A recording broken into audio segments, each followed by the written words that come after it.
Also, the Valyrians have crabs. Hey YouTube, welcome back to SIBZ, West Coast, East Coast siblings, where we cover your favorite movies and TV shows. And tonight we are covering House of the Dragon episode 2.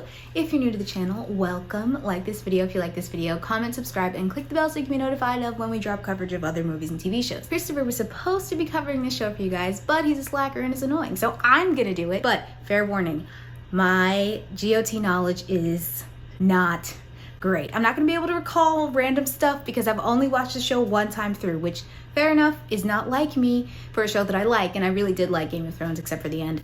But anyway, let's jump into House of the Dragon. Actually, I'm going to go through the highlights of the episode, and then I'm going to give you my opinion on kind of what I thought about the whole thing. Now we're coming in and seeing Rhaenyra and the king and everybody else 6 months after the death of the queen, whose name completely escapes me, and her baby. Otto, who is the hand of the king, is manipulating and using his daughter, Atlantia? Allison. Sorry, my notes are so far away, so if I'm doing like some weirdness, actually, you know what?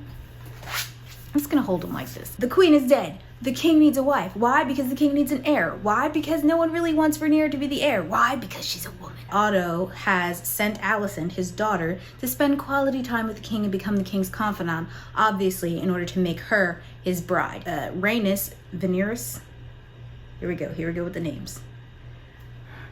The Sirius's older cousin, who was in a competition for the throne with him, her husband, Corny, is pushing the king to marry their daughter, who is under 12, to unite the Valyrian household with the Targaryen household and, you know, be a strong, steady arm for the empire with super pure bloodlines and all that great stuff. Viserys is still dealing with the loss of his wife and is not particularly interested in marrying a 12-year-old. Now, in the midst of Alicent spending Bondi time with Viserys, she is also kind of his spy on Rhaenyra as she's dealing with the loss of her mother. Asks Alicent to kind of put in a good word for him, and he also tells Alicent not to tell Rhaenyra about their secret clandestine meetings. Another big plot point with no one wanting Rhaenyra to be the queen is that Rhaenys has a conversation with Rhaenyra and basically tells her, yes, your father named you heir. He has no intention of sitting you on the Iron Throne.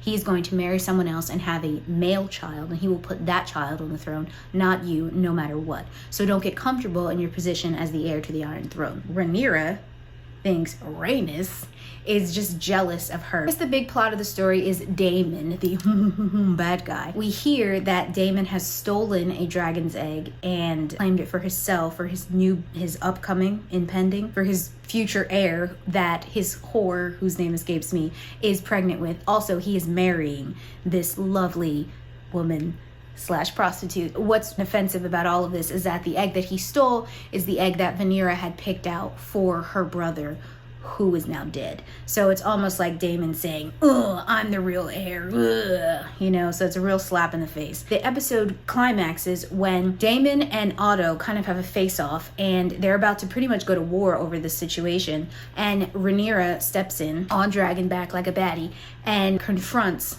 Daemon face to face. She basically calls him out and says, listen, in order for you to be the heir that you keep claiming that you are, this title that you refuse to give up, you are going to have to kill me. So do it.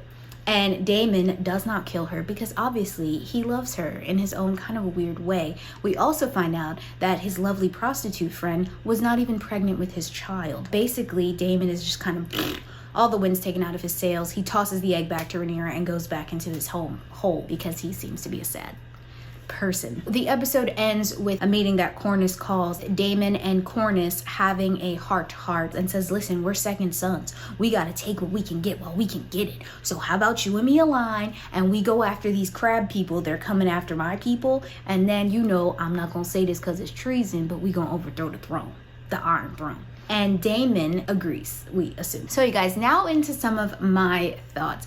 First of all, I really like this show so far. The whole woman on the Iron Throne thing is such a sore spot. Listen, I don't know any history of the Ice and Fire books, but we all know who watch the show that freaking Daenerys is supposed to be on the Iron Throne. Homegirl loses her dang mind, goes buck wild, and it ends up being Bran, which is like, who wants that? So every time they talk about a female Targaryen being on the Iron Throne, it just, it hurts. That being said, I like the family dynamics that are happening in this show. Obviously, we're only going to be talking about the Targaryens, but in Game of Thrones, the only family that's really, really loyal to each other is the Starks, right? So it's interesting seeing more of Daenerys' family. You know, she comes from a strong familial background, even with her, you know, creepy uncle Daemon, who in my mind, I'm like, okay, if Daemon is not gonna come out here and like kill her because she's the only thing really that's standing in the way of him being the heir, what is going on? I just feel like Daemon is legit hiding in the corner, waiting to take a fit,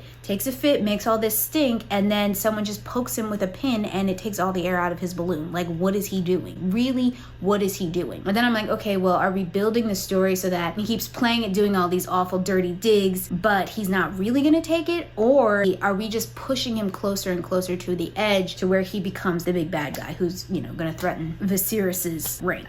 I kind of have a complaint about that. I'm like, bruh, she literally calls you out and you just quit? Like, what is happening? Like, are you gonna be big, bad, and scary or not? Also, the Valyrians have crabs. That feels like the impending ice war with the ice giants. Guys, I might be mixing up the lore. Aren't the ice giants in Thor? No, that's the frost giants. Winter is coming, but now the ocean is coming. So the crab people are coming after the Valyrians, and that's a big threat. And it feels a lot like the impending doom of, you know, the ice people. Do we care? Was that ever really that important? To me, as a general fan of GOT, no.